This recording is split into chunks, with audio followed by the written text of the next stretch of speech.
So what does this all mean? If God has determined to stand with us, tell me, who then could ever stand against us?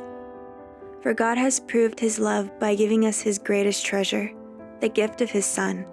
And since God freely offered him up as a sacrifice for us all, he certainly won't withhold from us anything else he has to give. Who then would dare to accuse those whom God has chosen in love to be his? God himself is the judge who has issued his final verdict over them. Not guilty. Who then is left to condemn us? Certainly not Jesus, the Anointed One, for he gave his life for us, and even more than that, he has conquered death and is now risen, exalted, and enthroned by God at his right hand.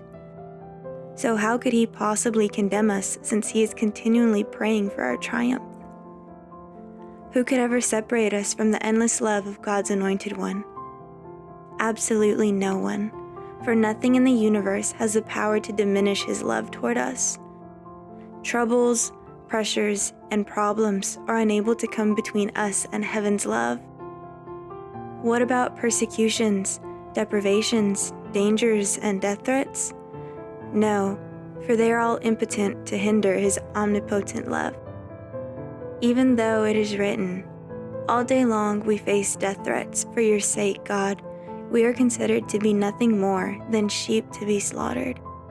Yet, even in the midst of all these things, we triumphed over them all, for God has made us to be more than conquerors, and his demonstrated love is our glorious victory over everything.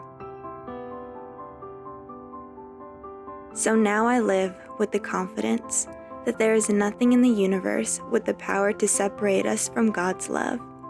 I am convinced that his love will triumph over death, life's troubles, fallen angels, or dark rulers in the heavens. There is nothing in our present or future circumstances that can weaken his love. There is no power above us or beneath us, no power that could ever be found in the universe that can distance us from God's passionate love, which is lavished upon us through our Lord Jesus, the Anointed One.